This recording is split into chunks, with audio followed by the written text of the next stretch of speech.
नमस्कार, आप जुड़ चुके हैं वॉइस ऑफ एमपी से और मैं हूं अब्दुल अली ईरानी।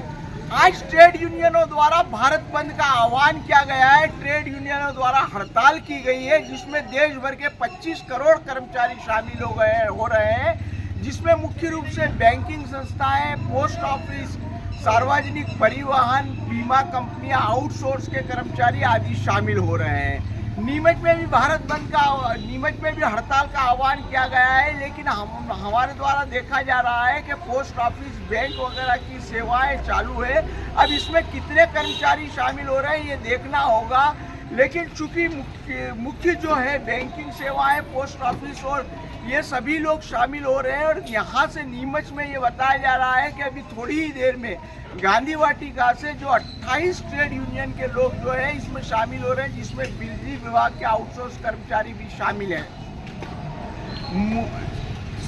17 सूत्री मांगे जो है ट्रेड यूनियनों द्वारा रखी गई है, जिसमें मुख्य रूप से जो मांगे हैं इनका ये कहना है कि सरकार की जो नीतियाँ है वो कॉरपोरेट को सपोर्ट कर रही है और इसमें मजदूरों के हितों का हनन हो रहा है, उनका शोषण हो रहा है। इस बात को लेकर हड़ताल की गई है। मुख्य रूप से मांगे हैं कि जो बेरोजगारी है दूर करने के लिए नई भर्तियां निकाली जाए, साथ ही साथ युवाओं को नौकरी मिले, रिटायर्ड लोगों को दोबारा भर्ती बंद हो, मनरेगा की मजदूरी और दिनों की संख्या बढ़ाई जाए, मनरेगा जैसी दूसरी योजनाएं लागू की जाए, निजीकरण, कॉन्ट्रैक्ट बेस्ड नौकरी जो है उनके आउटसोर्सिंग पर रोक लगे, 4 लेबर कोड खत्म हो, मूलभूत जरूरतों जैसे शिक्षा, स्वास्थ्य और राशन पर सरकार खर्च करे। इस तरह की 17 सूत्री मांगे जो है ट्रेड यूनियनों द्वारा रखी गई है और नीमच में इसका क्या असर होता है ये देखना होगा। अभी सुबह का समय है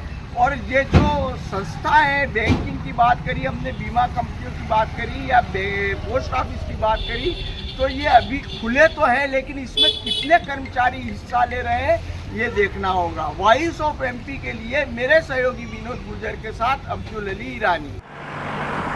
जयराम जी, किशन काका, राम राम भाई, राम राम। क्या दोनों भाई बैठ के क्या हिसाब लगा रहे हो? ऊटी लहसुन के भाव आ गए क्या? अरे नहीं रे दादा, ये अपना रमेश नया मकान बनाने के लिए लोन ले रहा है। हिसाब किया तो पता चला कि लोन का पैसा तो ईंट और रेती में ही पूरा हो जाएगा। और अभी तो सीमेंट लानी है, सलिया लाना है और तो ठेकेदार को भी पैसे देने हैं। मेरे तो कुछ समझ में ही नहीं आ रहा कि कैसे बनेगा मेरा नया मकान। अरे किशन काका, कहाँ इन रेत, सीमेंट और लाल ईंटों के चक्कर में पड़ रहे हो? मेरी बात मानो तो अपने घर को बाबजी एएसी ब्लॉक से बनवाओ। इसमें ना सीमेंट और रेत की जरूरत होती है, ना ही तराई करने की झंझट। और लाल ईंटों के मुकाबले आपका मकान काफी तेजी से बनकर तैयार हो जाएगा। इससे आपके पैसे तो बचेंगे ही, साथ ही मजबूती ऐसी कि सालों साल देखने की जरूरत नहीं। और इससे आप अपना मकान ही नहीं, कुएं और खेत की बाउंड्री वॉल भी बनवा सकते हो, जिससे रोजड़ों की समस्या भी खत्म हो जाएगी। वाह भाई, ये तो कमाल की चीज है। फिर तो मैं अपना घर बाबजी ब्लॉक से ही बनवाऊंगा और मैं अपने खेत की बाउंड्री वॉल। ज्यादा जानकारी के लिए स्क्रीन पर दिए गए नंबर पर अभी कॉल करें। बाबजी एएसी ब्लॉक्स, स्टील से मजबूती।